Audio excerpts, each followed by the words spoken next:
A federal judge in Washington, D.C. has attempted to block the president from deporting illegal alien members of a Venezuelan prison gang. No, really. President Trump had the plane load of tattooed flown off to El Salvador, citing the Alien Enemies Act of 1798. The act, passed by the American founders, allows the president to summarily deport illegal alien, but only in the unlikely event that a mean-spirited corruptocrat suffering from dementia should one day become president, and allow said to cross the border in droves at the behest of anti-American leftist conspirators while the media pretends it isn't happening because the only book any of them has ever read is by a communist named Howard Zinn who believes the United States should never have existed in the first place. The founding fathers were nothing if not far-sighted.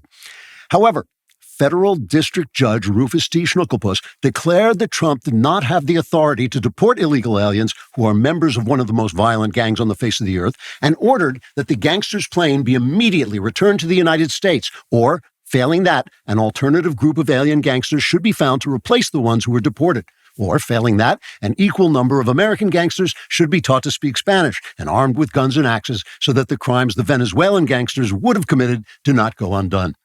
Judge Schnuckelpuss told the administration, quote, "It is absolutely outrageous that a group of perfectly innocent illegal aliens should be accused of being violent gang members on the basis of no more evidence than the screaming skull tattoos on their eyeballs and the T-shirts bearing the words, 'I joined a Venezuelan prison gang and all I got was this lousy T-shirt,' plus the $15,000 I collected from apartment dwellers outside of Denver after their landlord fell off the roof in 7 different pieces." The judge continued, saying, quote, "These gangsters came to our country to build a better life for themselves and their families by doing the atrocities American gangsters won't do.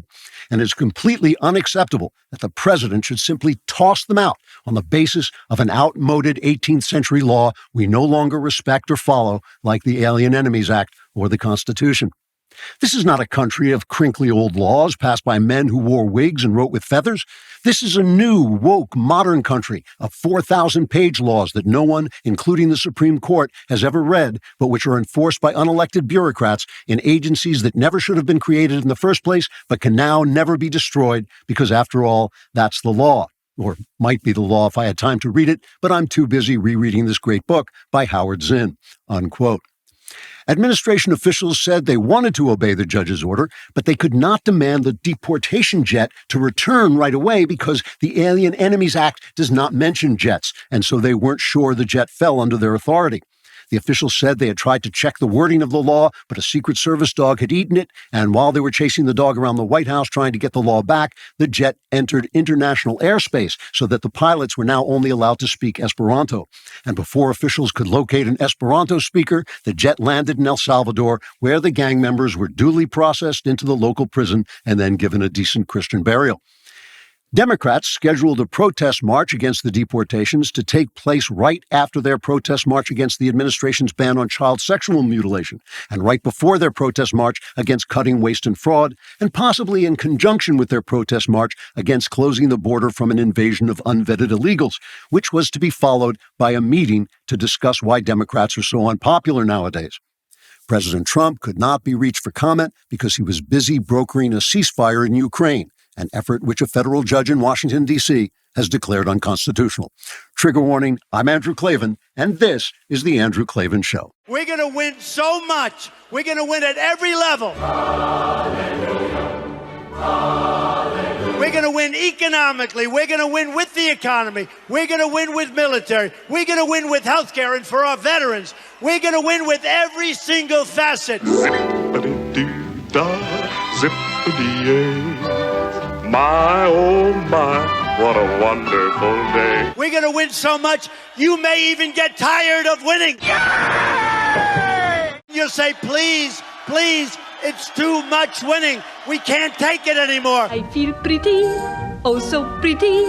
I feel pretty and witty and gay. We have to keep winning. We have to win more. We're going to win more.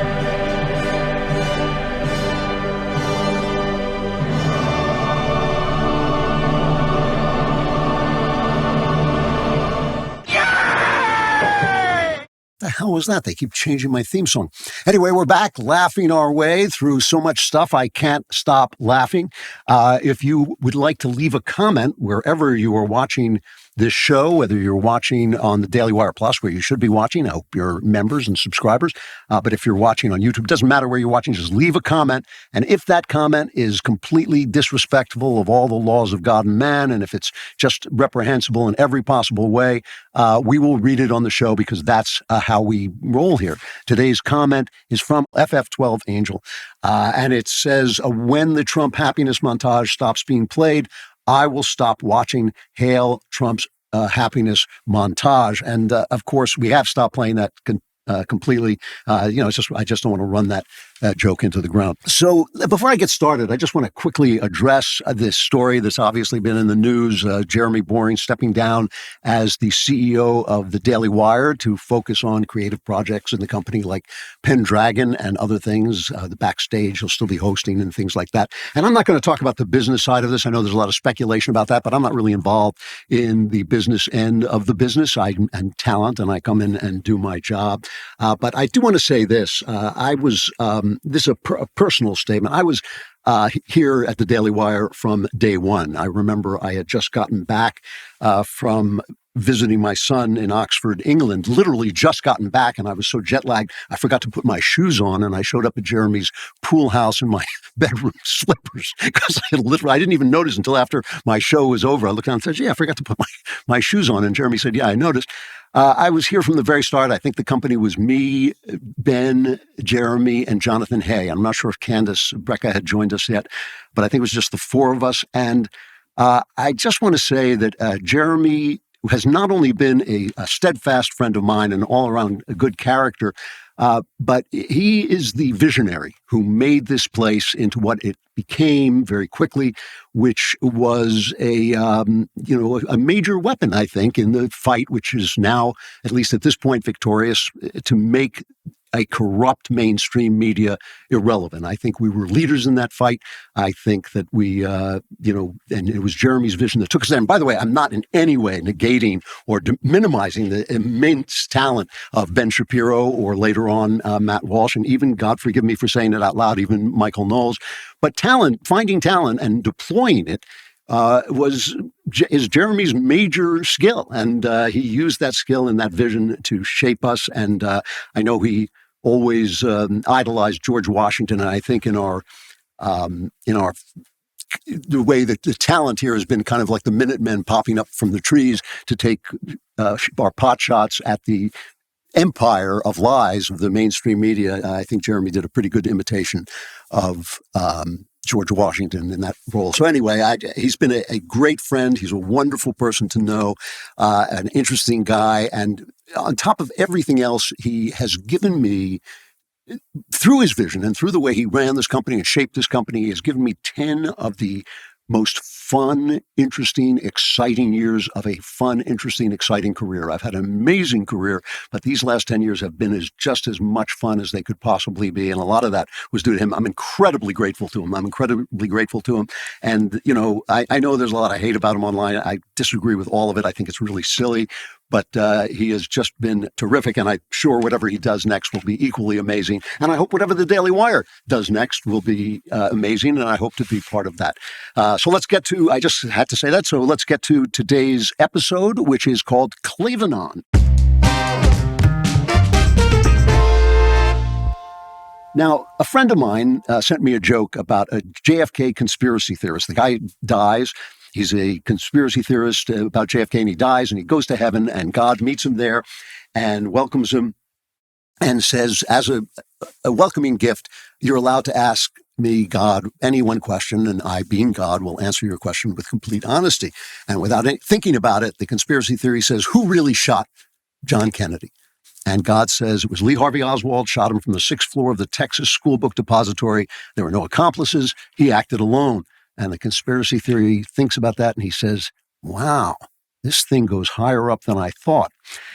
And obviously, the joke is just to point out that once people buy into a conspiracy, you cannot pry them away from it. You cannot get them away from it. People who believe conspiracy theories will never be talked out of them. And this is in some ways, one of the greatest time for conspiracies of all time, because, as I've said a million times, we're in an information crisis, and that's made the most nonsensical conspiracy theories sound plausible, because all of the lies that the authorities tell us, the people we're supposed to trust tell us, the New York Times tells us, and the Democrat authorities and the bureaucracy and the CIA and the FBI, all those lies, the Trump Russian collusion stuff, the Hunter Biden's laptop is Russian disinformation, men can become women, COVID didn't come from a lab, all of this stuff, on top of the fact that they censor you if you dissent. They kick you off, the social media, they tyrannize you, they ban you, they cancel you, you can lose your job, you can,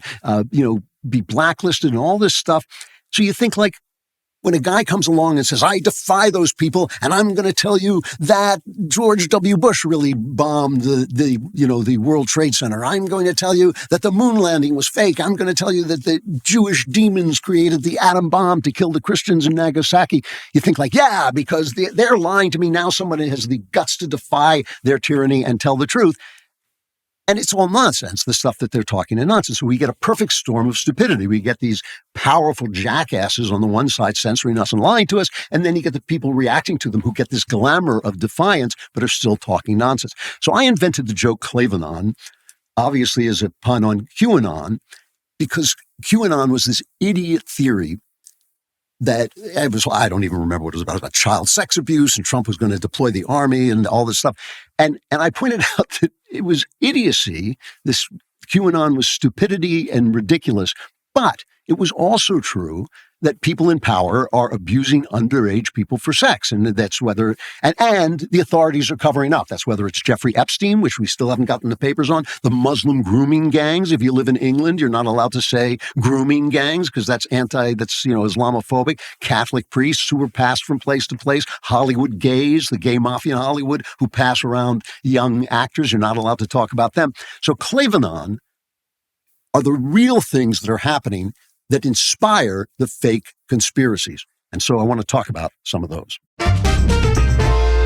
Did you know that Fast Growing Trees is the biggest online nursery in the U.S. with thousands of different plants and over 2 million happy customers?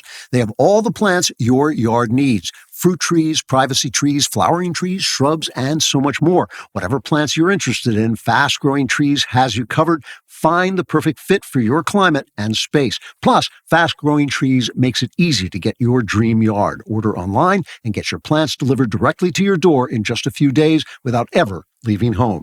Their Alive and Thrive guarantee ensures your plants arrive happy and healthy. And get support from trained plant experts on call to help you plan your landscape, choose the right plants, and more importantly, learn how to care for them. Whether you're seeking privacy, shade, or natural beauty for your yard, Fast Growing Trees has you covered. Their in-house experts are ready to help you make the perfect selection. No green thumb required. That sounds good. I like that. I would do that if I had a yard where I could plant things. This spring, they have the best deals for your yard, up to half off on select plants and other deals. Listeners to our show get 15% off their first purchase when using the code Klavan at checkout. That's an additional 15% off at fastgrowingtrees.com using the code Klavan at checkout. Fastgrowingtrees.com, code, how do you spell it? Klavan. Now's the perfect time to plant. Use Klavan to save today. Offer is valid for a limited time. Terms and conditions may apply.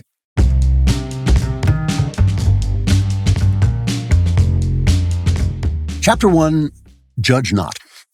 So, Obama-Biden judges are now waging war against the Trump agenda in a very dishonest way and in an almost ridiculous way. It's kind of sad. They have been various judgments that some have been appealed and overturned, some will be appealed and overturned. They've said he can't fire employees in the executive branch, which is hilarious. The executive can't fire employees in his own branch. DOJ can't look at Social Security fraud, even though thousands of other government employees are looking at it. They're saying he can't stop, money from being funneled to NGOs that are essentially Marxist, leftist NGOs. Your tax dollars are going to these things. They tried to stop him from deporting. They stopped him from deporting that Palestinian stooge, Mahmoud Khalil, from getting men out of women's prisons. They've stopped him from banning the sexual butchery of children with that stupid name, gender-affirming care, which is just a Joseph Mengele, the evil Nazi Dr. Mengele. It sounds like him. It sounds like his phrase, and it is an actual Nazi atrocity. For all that Trump is a Nazi, Trump is Hitler. That's a Nazi atrocity, is butchering, castrating children and cutting the breasts of little girls off because you have some stupid theory that is completely unrealistic. I love the one who Trump can't ban transgenders from the military. This is a particularly stupid one. It's from an idiot judge named Anna Race, who was appointed by Biden, stumped for Biden, has donated nearly $40,000 to Democratic causes, including Act Blue.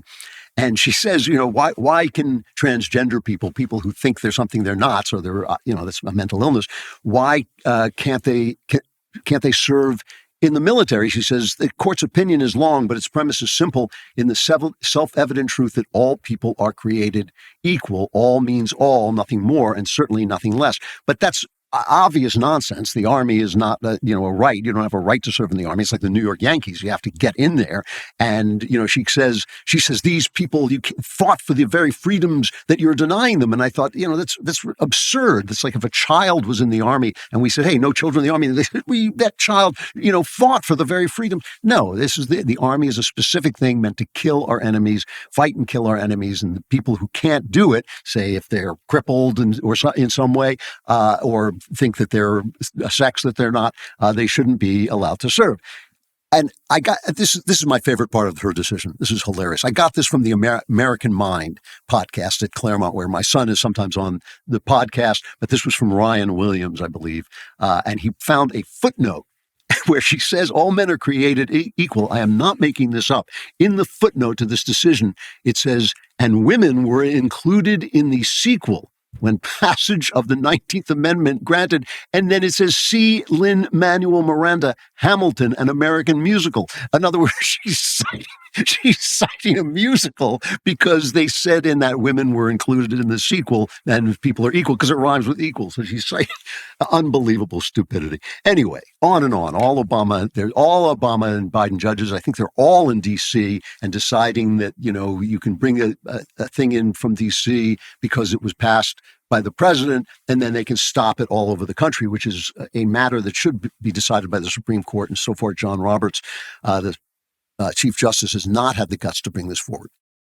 And then there was the one I mentioned in the opening about deporting illegals who happen to be scum. They're illegal, so they should be deported, and they're scum, so they should also be deported. Here is White House spokeslady Caroline Leavitt, cut 2. We have judges who are acting as partisan activists from the bench. They are trying to dictate policy from the President of the United States. They are trying to clearly slow walk this administration's agenda, and it's unacceptable. As the President said last night, we will continue to comply with these court orders. We will continue to fight these battles in courts, but it's incredibly apparent that there is a concerted effort by the far left to judge shop, to pick judges who are clearly acting as partisan activists from the bench in an attempt to derail this president's agenda. We will not allow that to happen. And not only are they usurping the will of the president and the chief executive of our country, but they are undermining the will of the American public, tens of millions of Americans who duly elected this president to implement the policies that are coming out of this White House. That's all absolutely true. I mean, it's all true. And it'll get to the Supreme Court and they'll decide, some of these things. But that just takes time. It can take a year. And that's the point. The point is to preserve this stuff. And there's a bigger point than this. And Trump has been very restrained, unlike Joe Biden, who said the Supreme Court can't stop me from, forgiving student debts. I'm not going to let just the Supreme Court stop me. Trump has not been like that at all. He has obeyed the law. He has been very good on the rule of law. Laura Ingraham at Fox was questioning him about it. This is cut 3. Are there circumstances where you would defy a court order? Well, I think that, number one, nobody's been through more courts than I have. I think nobody knows the courts any better than I have. I would say the chief judge does, but nobody knows them better than I have. And What they've done to me, I've had the worst judges. I've had crooked judges. I have judges that valued Mar-a-Lago at $18 million because that benefited his case, because he wanted to see me convicted of something. I have judges that had relatives making millions and millions of dollars on the election, ruling on the election. But going forward, I had judges would that you were defy so a court corrupt. order? Because we all know that, and that was outrageous. I never did defy a court order. And you wouldn't in the future? No, you can't do that. However, we have bad judges. We have very bad judges, and these are judges that shouldn't be allowed. I think at a certain point you have to start looking at what do you do when you have a rogue judge. First, I just want to say about Laura Ingraham there, good for her for going after him and making him answer the question when he was clearly filibustering. You know, she loves Donald Trump. We love Donald Trump. I love personally what he's doing. I think he's been great so far. But you got to hold him. He's the president. He's got all the power in the world. He's one of the most powerful people on earth. You got to question him. You got to make sure he's doing the right thing and that he's answering your questions. Laura did that, and good for her. So Trump finally lost it at one point. I think it was with the guy who was calling for the gangsters to be brought back in the country. You can't make this stuff up. And Chief Justice John Roberts said, no, he shouldn't be saying for more than 2 centuries, it has been established that impeachment is not an appropriate response. Oh, he wanted the judge impeached. And Roberts said that impeachment is not an appropriate response to disagreement concerning a judicial decision. The normal appellate review process exists for that purpose. But this is not the last 2 centuries. Something has changed, and it changed with Obama. And this, when I'm talking about Klavanon, when I'm talking about the conspiracies, the real conspiracies beneath the silly conspiracies, this is one of them. Jacob Siegel writes about this. He wrote about it last year at City Journal. He wrote a piece called The Plot to Manage Democracy. And he talks about the fact that this country used to be run by distributed places. There were local parties and there were voters and civic institutions. There was a press, which was independent instead of what it is now and what it's become. We can all see what it's become. It's become an arm of the intelligence services and the Democrat left-wing globalist regime. They just have. It's not, it's not a paranoid thing. We can see it. We can read it. And Jacob Siegel writes at City Journal, over the past 2 decades, this system has been replaced by one that is highly centralized and dominated by a party, the Democrats, of concentrated wealth, state corporate collusion, and progressive monoculture. Recognizing the long-term trends in digital technology and economic globalization, President Barack Obama and other progressive leaders built a new kind of vertically integrated national political organization. The key was unifying America's professional managerial class and federal bureaucracies with its progressive billionaires, especially those in Silicon Valley, in the mutually supportive structure of a party state. In this new approach, the state initiates, quote unquote, whole of society campaigns, a term popularized in Obama's second term. So all of these different aspects are brought together to push the agenda of the left, and any group or individual violating these policies, Siegel writes, faces censorship, social cancellation, and even denial of access to banking, credit, and other essential services. Now, this is the thing. Consider how this works. Trump-Russian collusion. That was the first time. Every reporter covering it, they gave themselves, it was a complete joke, a complete fantasy made up it was a political psyop, right? Hillary Clinton made it up. John Brennan forced it into the open. James Comey made sure it got covered. And the press just went with it for 2 years and then gave themselves Pulitzer Prizes for covering a story that did not exist. It's like giving yourself a Pulitzer Prize for discovering the land of Narnia, a place that doesn't exist. And then, there was a tape of a meeting at the New York Times when it all fell apart saying, all right, well, we'll just move on to covering what a racist Trump is. I mean, and this, I've talked about Gay Pride Month, and I'm not hating on the gays when I say, okay, fine, you won in the Supreme Court, one of the stupidest decisions, Obergefell, in the Supreme Court. And now we have Gay Pride Month, and every business has to have a rainbow flag in it. And anybody who says, I've got religious objections to this, can lose their job or lose their social media or is deemed hateful. How did that happen so quickly? After 2,000 years of feeling that homosexuality was a sin, after that, it was never, ever won in a no recognition of gays was ever won in a vote. It was just a decree by Anthony Kennedy, one of the stupidest decisions. You can read it. It's ridiculous. How do we have gay? Are we really proud? A month's worth of pride? Do we really have a month's worth of pride in homosexuality? I don't think we do. I don't think gay people do. I mean, I think, God love them, let them live their lives, and if God has a problem with it, that's between them and God. I'm not trying to get in the way of their personal freedom. I'm just saying, are we really proud? No, this is a whole of society attempt to make sure this stuff sticks. And if you want to see what it looks like, go to places that are run by Democrats, places that are one-party states like Illinois. In Illinois, they have this thing in Deerfield, Illinois, outside Chicago, the Allen B. Shepard Middle School. A group of girls went into the gym to PE, and they were about to change, and they realized there's a guy in the locker room. And they said, we're not going to do it. We're not going to change in front of this man just because he declares himself a woman. And the administration came in and bullied these girls into changing in front of this man. I mean, this is 13-year-old girls. These are 13-year-old girls, and they're bullying them into it. Nicole, I believe it's Georges, maybe, a mom of a 13-year-old girl. She went before she filed charges with the police and with the federal government, and then she went before the school board, and this is what she said, cut 4. The situation went from bad to worse. A few days later, the male student was present in the girls' locker room. Feeling violated, the girls made the choice to not change into their PE clothes with a biological male student present. The next day, Assistant Principal Kathy Van Treese pulled the girls into their office, questioning them. The same day, Assistant Superintendent Joanna Ford, Kathy Van Treese, and multiple teachers all came into the girls' locker room, making them change into uniform. This went on all week with the addition of Ginger Laugerman. My daughter refused to take part in having her privacy being violated. How dare they? So the point I want to make about this is she's ridiculed and catcalled by trans activists. The press, the Chicago Tribune, and the Sun-Times doesn't cover it. The person who covers it is my old pal Dan Proft at his morning answer show.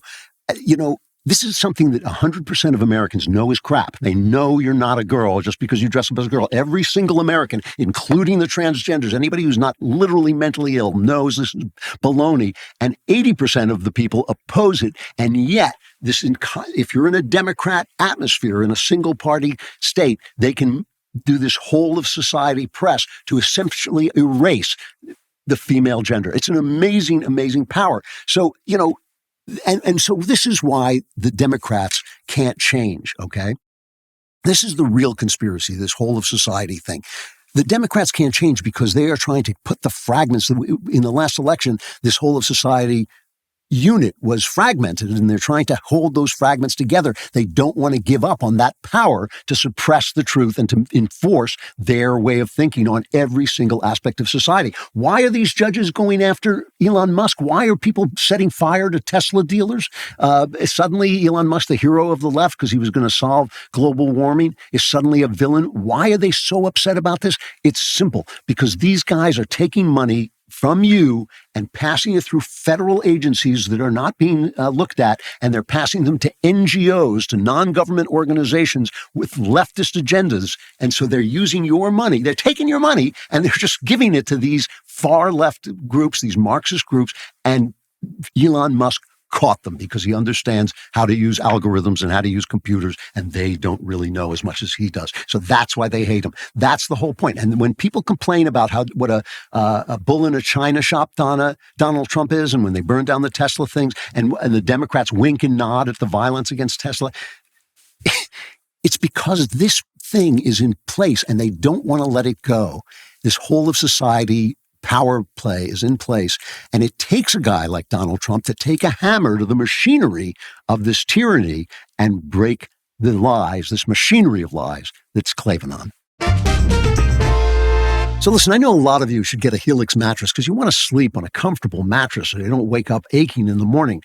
I don't sleep. I lie awake all night. And that's why I love my Helix mattress, because I want to lie awake on something really comfortable. You're missing your Helix mattress because you're asleep. You're so fast asleep because it's so comfortable. I'm awake, so I get to feel how comfortable it is. And one thing I've really loved about it is how well it does with temperature regulation. It really eases some of those annoying middle of the night wake ups. Plus, it's easy to connect to other wearable devices so you can actually see the data to back up your sleep improvements.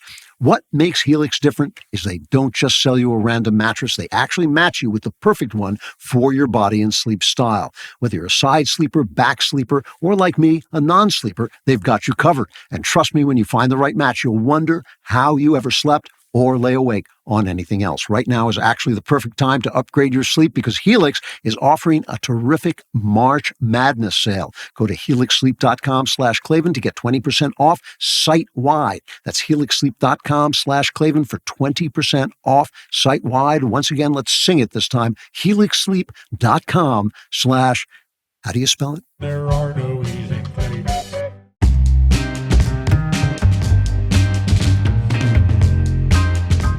Chapter 2, JFK. So Trump made good on his promise, released thousands of, I'm not sure how many thousands of documents relating to the John F. Kennedy assassination. And I want to talk about this conspiracy theory, especially because this has been going on right since I was a little kid, and which is, before the Civil War. And I will just say out up front, I have always believed that Lee Harvey Oswald killed John F. Kennedy because Kennedy was a staunch Cold Warrior who opposed the Russians and tried to get the communists out of Cuba. And Oswald was a Soviet sympathizing and Cuba sympathizing communist. And I believe that the CIA didn't want to release these documents because it showed them doing absolutely objectionable things like breaking into the French consulate in D.C. and planning military attacks on Chinese nuclear facilities and injecting poison into sugar that was Cuban sugar that was bound for the Soviet Union. I mean, this is the stupid stuff the CIA was doing. And the CIA got very full of itself, still very full of itself. Guys like John Brennan, they're little tyrants, little Napoleons. And, it exposes a lot of the ugly stuff they're doing while they missed Lee Harvey Oswald, who they kind of tried to spy on him, but they didn't do a very good job of it, and he got through and killed the president of the United States. So they look like complete idiots, but I don't believe that they were actually behind the conspiracy. What's the Klavanon beneath this conspiracy? This is what I want to say, because people forget, and I'm going to go back in history. I know we never talk about anything that didn't happen yesterday because our attention spans are over, but we got to talk about this. Right after JFK was assassinated, and Lee Harvey Oswald, he tried to defect to the Soviet Union. He went to the Soviet Union to defect, and they wouldn't let him. They wouldn't let him in. Right after he was arrested, right? I'm going to read from James Pearson, also writing in City Journal. He said a struggle followed in the press right after this and on television to determine which issue would frame the assassination and define the public's understanding of it. Was the assassination an event in the Cold War, as it seemed to be in view of Oswald's involvement? That's obviously what it was. It was an event in the Cold War. Or did it represent another chapter in the ongoing crusade for civil rights? Was it support? We see this all the time. This happens. People go in and shoot somebody, and if they have a conservative agenda, that's all we hear about. If they have a leftist agenda, like transgenderism, they bury it, like they did with the shooter at the Nashville Christian School. They wouldn't let that out because it obviously revealed something true, which transgenderism, because it's at war with reality, is a violent movement. Then they banned it. So this is the start of that. This was the start of that. They did not want to admit that the Soviets, that the press sympathized with, many of them had been communists, many of them were still believed that this was the future, and it worked. Remember, the New York Times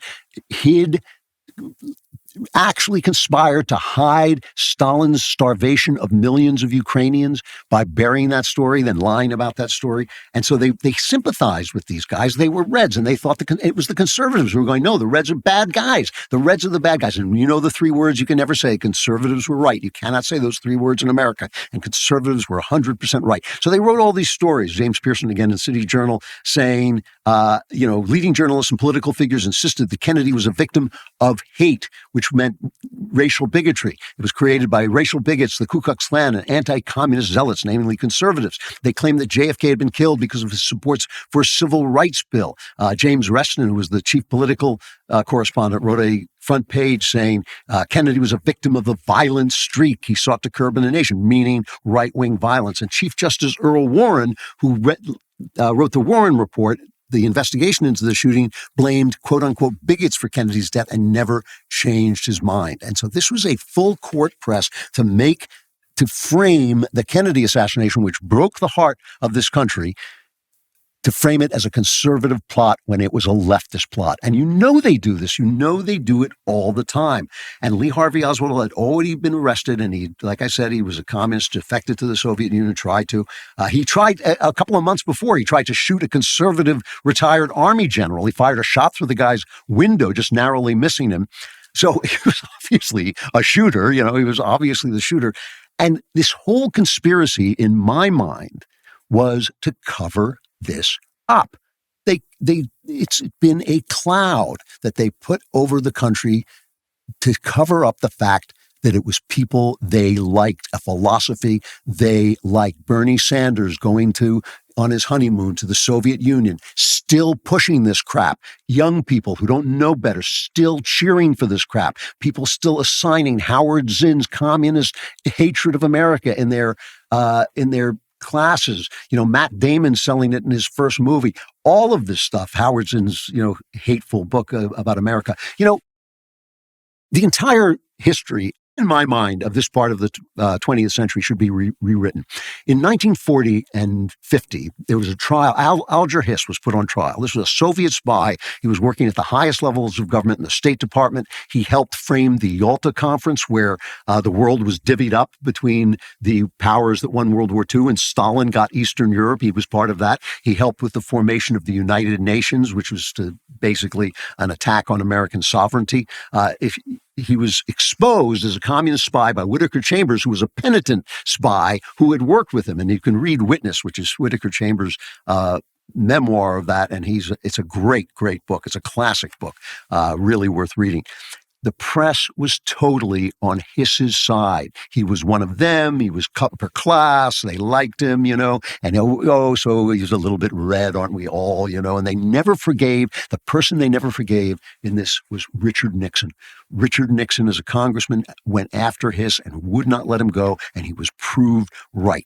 And every time you see Carl Bernstein on CNN going, "This Trump is worse than Watergate," the only 3 words he knows, worse than Watergate. Watergate would not have happened if they were not trying to bring down Richard Nixon. I'm not saying Richard Nixon did nothing wrong, but John F. Kennedy his administration spied on Martin Luther King. He got us into Vietnam, and they took all of that and just wiped it out. It was all fine. And they went after Richard Nixon for the kind of peccadillos that he did. He's not that bad what he did. To nowadays, it would be swept under the rug, especially if Joe Biden did it. And Joe Biden did much, much worse. And so my point is that the whole idea that, how that the Kennedy assassination was a leftist, fantasy?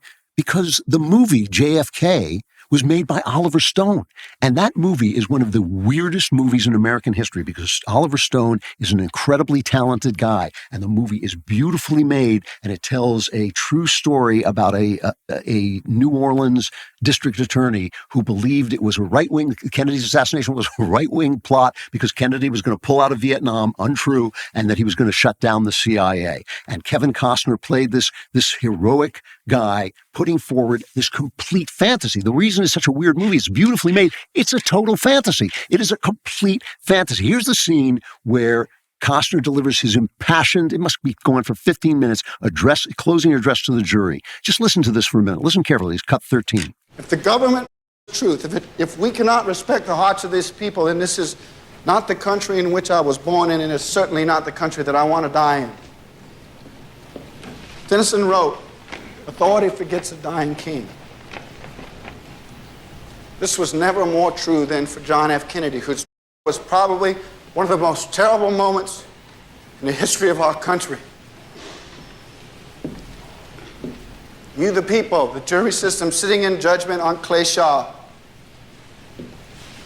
represent the hope of humanity against government power. Now, I just want to point out that everything he says there is true. When the government lies, it's a terrible thing, then truth dies and all this, except for the part where he says, oh, Kennedy was a dying king. That was the way people felt about the left felt about John F. Kennedy. He was a dying king. He was Camelot. He was King Arthur. He was the president. He was the head of the executive branch. That's all he was. He was a guy who abused women in horrible, horrible ways. He was a real sleazy guy in so many ways.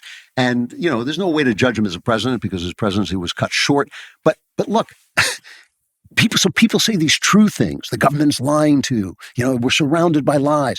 And then they put forward fantasies. And that's what that movie JFK does. This is an Oscar-nominated movie and deserves it. It's a beautifully made movie, but it's complete nonsense. The jury walked out of that room and came back, I think under an hour. I think it was under an hour, and said, this is nonsense. We're not convicting anybody of this. So yes, the government has lied. Yes, they've censored you, but that does not mean that anybody who stands up against them is not serving something else that's, so people get up and say, oh, the government lied, and therefore George Bush bombed the World Trade Center, or the Jews, whatever the Jews are doing this week. The Jews are doing some terrible thing all the time. They're controlling the weather now, with their lasers.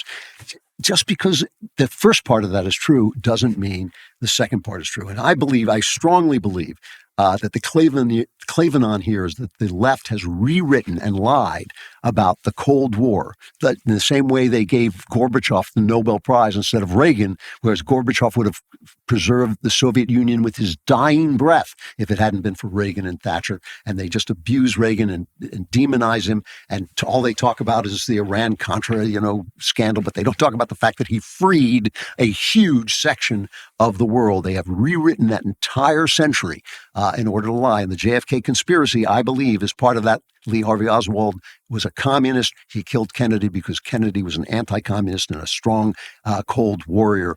And all they're doing is trying to keep from saying those three forbidden words: conservatives were right. When a woman faces an unexpected pregnancy, she often feels overwhelmed and alone. Many initially consider abortion as their only option. Thanks to donors like you, these women may find their way to a PreBorn network clinic where they receive the support they need to make an informed choice about their pregnancy. At PreBorn, women are offered compassionate care and a free ultrasound that allows them to see their developing baby. This combination of support and information helps many women choose to continue their pregnancies.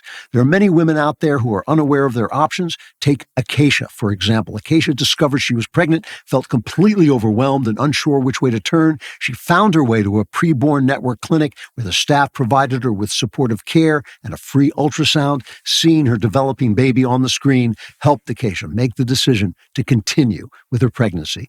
With your tax-deductible donation of $28, you can help provide one ultrasound for someone facing a difficult decision. Your contribution of any amount can make a real difference. Last year alone, PreBorn saw 67,000 babies saved from abortion. If you'd like to support this work, please consider making a donation today. Just dial pound 250 and say the keyword baby. That's pound 250 baby, or go to preborn.com/Klavan. That's preborn.com/KLAVAN.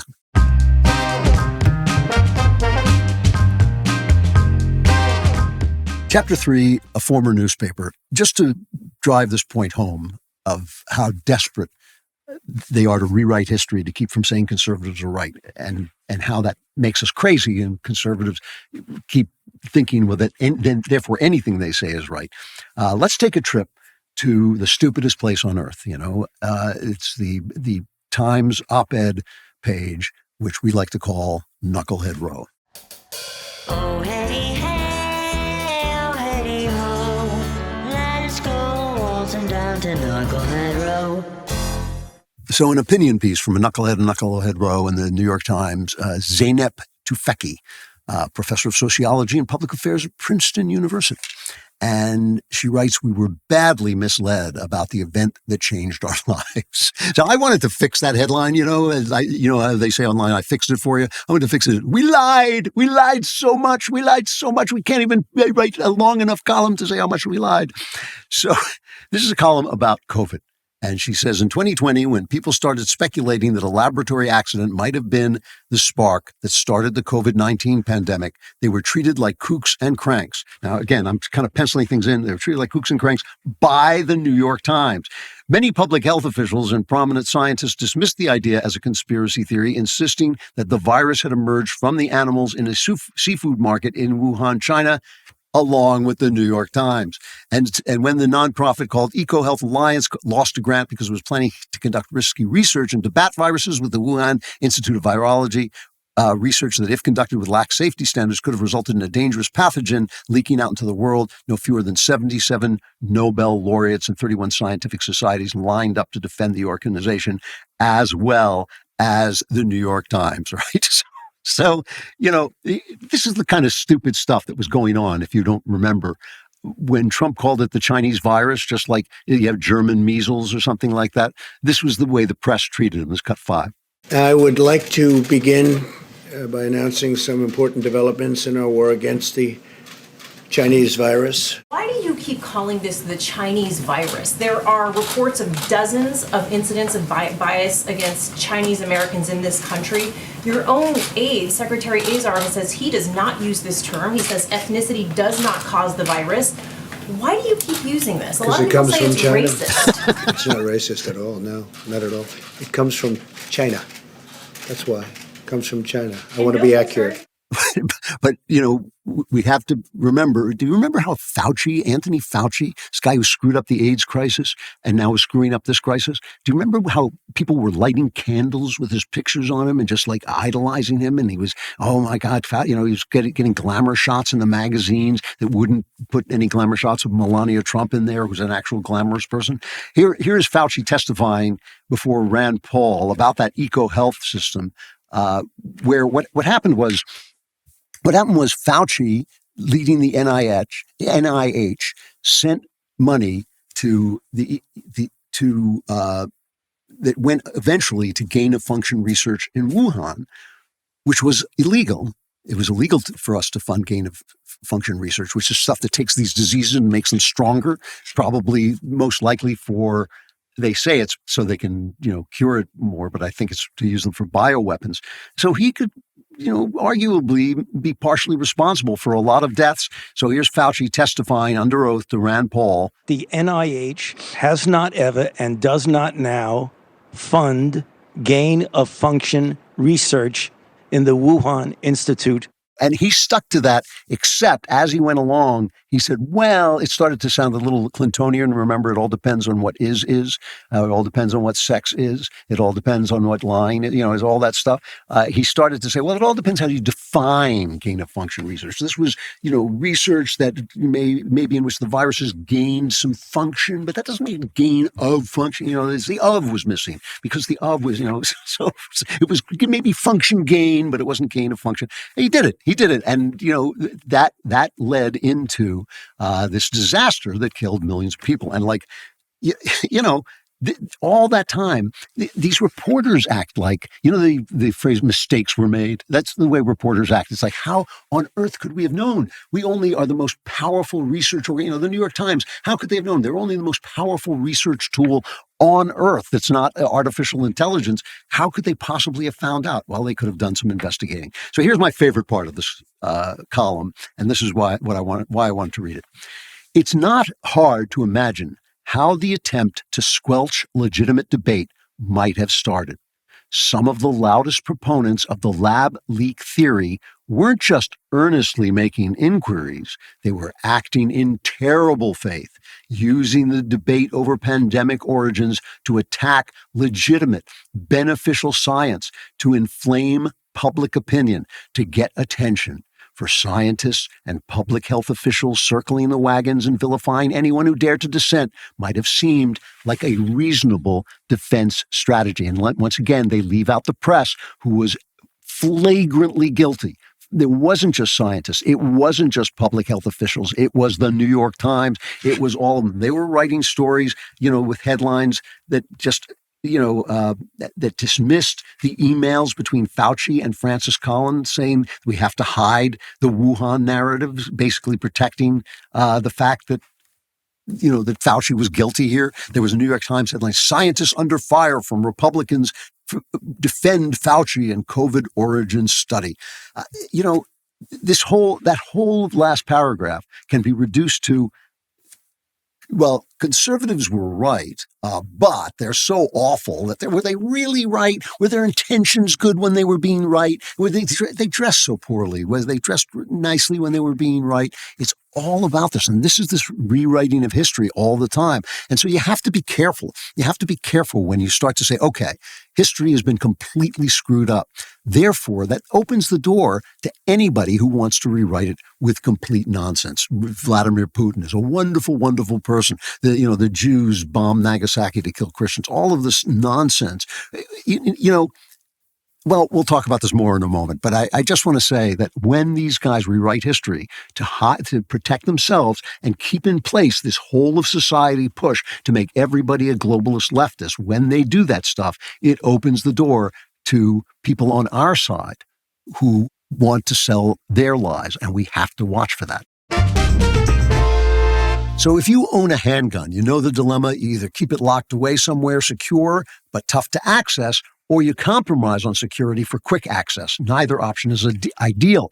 That's why I've been using the StopBox Pro for, it's a couple months now. It's 100% mechanical, no batteries to die at the worst possible moment, no keys to lose or fumble with, just reliable access when you need it. And what's really good about it is when you test it out, you'll find the build quality is exceptional, it's durable, well-built, and it should be since they make everything right here in the USA. StopBox is creating American jobs while keeping our families safe. You can access it quickly in the dark, which gives you peace of mind, and simultaneously make whoever is breaking and entering learn what regret is very rapidly. Plus, for those of you who travel, it's TSA compliant, so you can actually fly with it properly secured in checked baggage, because it turns out TSA isn't a fan of just throwing loose weapons in your bag. For a limited time only, our listeners are getting a crazy deal. Not only do you get 10% off your entire order when you use code Andrew Klavan at StopBoxUSA.com, but they're also giving you buy one, get one free for their StopBox Pro. That's 10% off, and a free StopBox Pro when you use code Andrew Klavan at StopBoxUSA.com. Discover a better way to balance security and readiness with StopBox.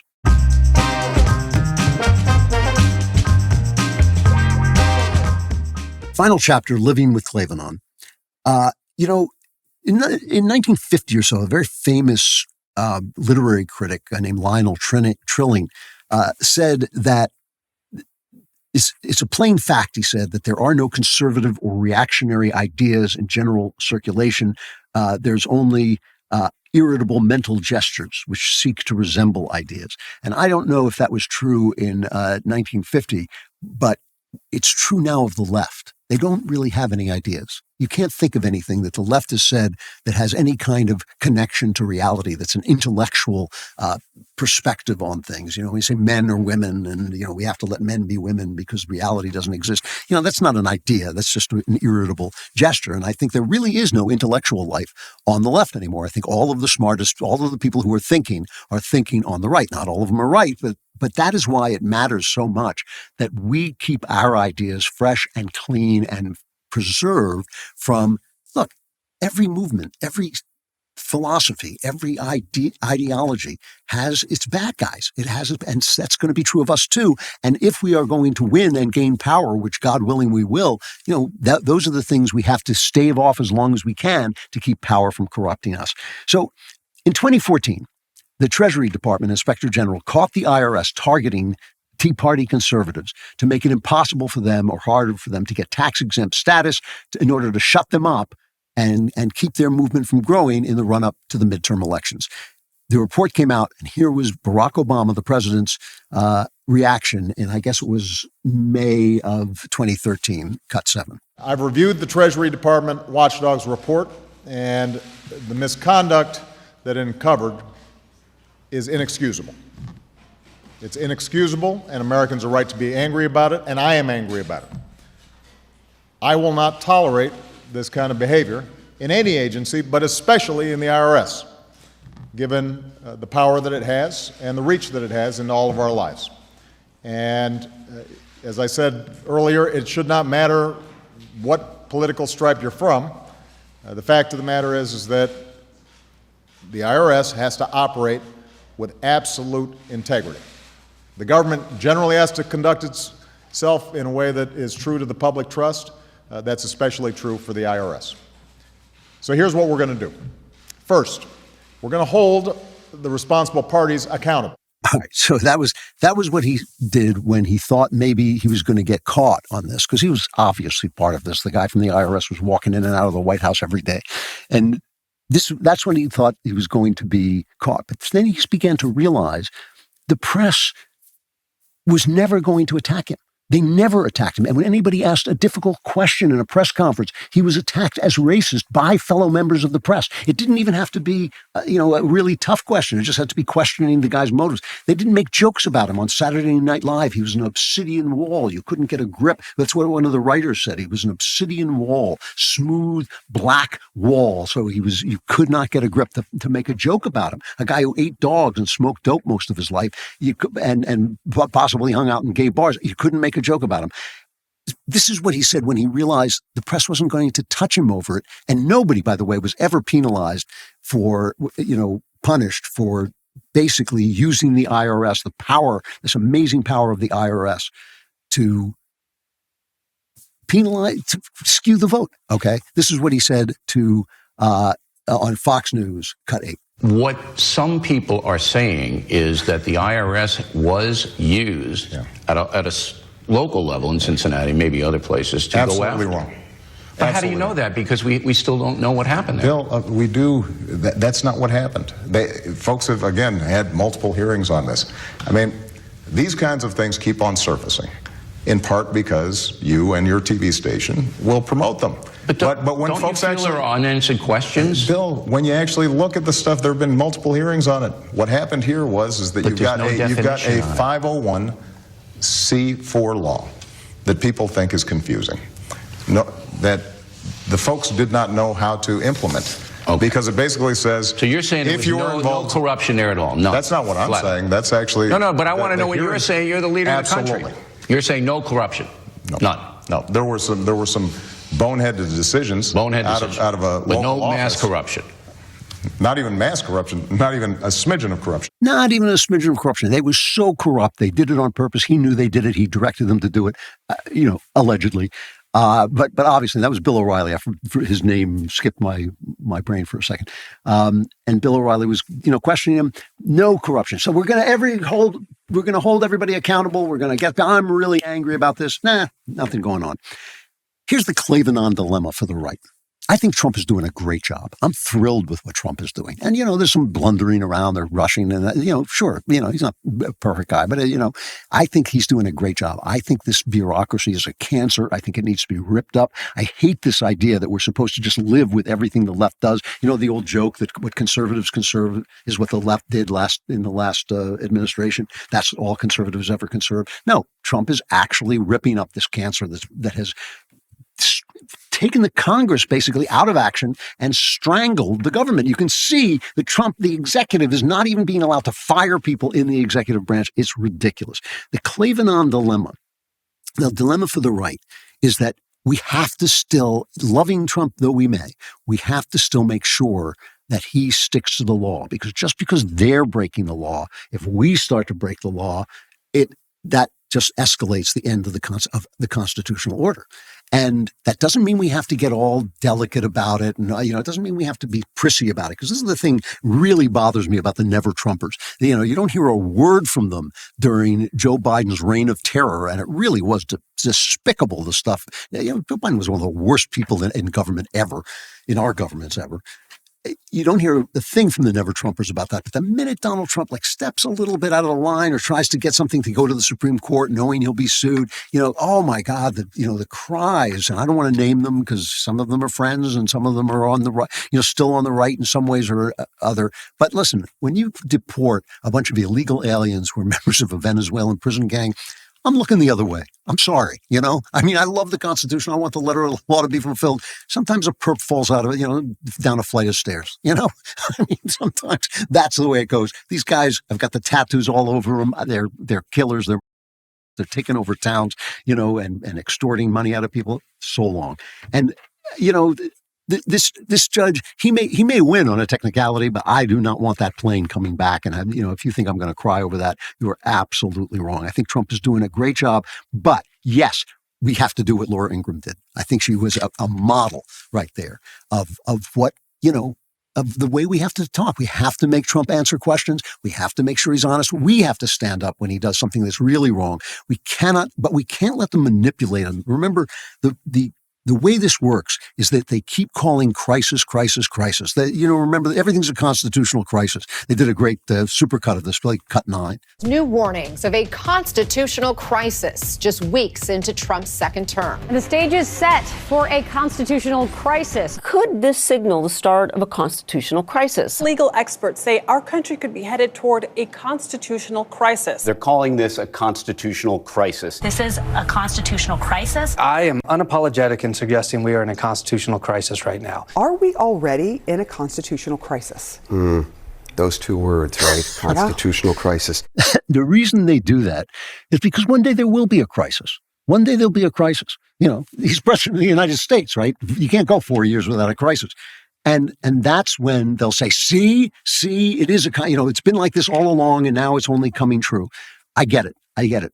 But we still have to stand for our freedoms. We still have to stand for the Constitution. It's all about transparency, It's funny. People attack the guys at the Daily Wire. I was talking about that when I opened up talking about Jeremy. I don't know why they hate the Daily Wire, except for the anti-Semites. I know why they hate it. But I don't understand why people think, don't listen if you don't like it. But they attack Shapiro because he supports Israel. That's not sinister. That's his opinion. He tells you why. He explains it. He gives you the facts as he sees them. He supports Israel and he says so. He tells you why. Walsh, is more of a Fortress America guy. He would just as soon we never had any foreign dealings whatsoever. I'm like, I support Israel when it's in our interests, but our interests come first. It's not sinister. We're telling you what we think. We're telling you our opinions, and we're allowed to say anything we want, as long as, I don't suppose I would ever come in here and support abortion, which I detest, but, that would be something we would just say, no, we don't include that opinion here, go to a leftist, venue, but still, we're telling you everything we think. It's not sinister. The people that you have to watch out for are the innuendo guys, the suggestion guys, the people who say, why did that third tower fall down at the, they say, the BBC reporter reported that the third tower at the World Trade Center fell down and she reported it before it happened. And my question is, so what? You think somebody told a street reporter at the BBC that they were going to bomb, the World Trade Center, but don't tell anyone, you're at the BBC, but don't, oops, I forgot, it was chaos and somebody, got a report that was false and they put it out there. It's ridiculous, when people talk about, I was talking about the Jews bombing Nagasaki to kill the Christians. What the hell did that look like? Where was Harry Truman when that was happening? That was the most stupidest conspiracy ever. It's for morons. It's for people who never read books, and the people who are saying it have never read a book, or they've read one book and they think it's true. We have to defend ourselves against this. We have to, even if it means sometimes attacking people that we love, or sometimes attacking people who have done good things or said things that we enjoy or basically are on our side. We have to. We are the good guys. We are the good guys. We are held to a higher standard than the left, who are the bad guys. They are the bad guys because they hate freedom and they hate this country. People are sinful, they lie, and they hate. And the answer from our point of view is to look for the facts, stick to the facts, love God, love your neighbor, and let the truth win out. So Democrat Senator Chuck Schumer just went on national TV bragging that he's put hundreds of progressive judges on the bench and said he's proud they're, quote, ruling against Trump time after time after time. If you actually care about truth, sanity, and reality, then it is time to become a Daily Wire Plus member. Winning the election was not enough. The fight for the values we care about continues every single day. That's why you need to become a Daily Wire Plus member. You get my show ad-free, plus exclusive content you won't find anywhere else. Stream all our top-rated hosts on desktop, mobile, and TV. Join the fight today at dailywire.com/subscribe. All right, Klavan Klapbacks. You're moving into a land of both shadow and substance, of things and ideas. You just crossed over into Klavanon. All right, Klavan Klapbacks at dailywire.com. Klavan with a K, Klapbacks with a K. Klavan Klapbacks at dailywire.com. Please write in about anything you want to talk about, politics, your personal life, the show, whatever you want to say, and we'll try and read it on the show. this time I got a lot of letters on two subjects. Some of them came to Klavan Klapbacks. Some of them came to me personally. One was Christian rock. I pointed out that Christian rock was kind of, it was just an offhanded remark, really. It was kind of silly because you're using an inherently sexualized music to say Christian things, and why not invent music of your own? And so Uriah Wilkerson wrote in, you have to either argue that rock as a style is inherently sexual, or rock as a culture is sexual. Rock as a style is not inherently sexual. It is a massive leap in logic to say that rock as a style is inherently much of anything. I disagree with that. Other people pointed out that rock has some origins in gospel music, which is a good point. I think that's actually a better point. But listen to rock music. It is a driving beat. It has always been connected with, kind of wild dancing and stuff like that. And then just compare it in your mind to Bach, compare it in your mind to a Bach cantata. All right. And this is one of my problems with modern music. I think to myself, some of it's catchy, but why would you want that in your head? Why would you want that boom, boom, boom in your head? And think of the difference between, for instance, a waltz and the kind of dancing that you see now on a dance floor. And I think there is something inherently sexual about the rhythms of rock. And okay, fine, that's we want to live as, regress to being savages. That's fine.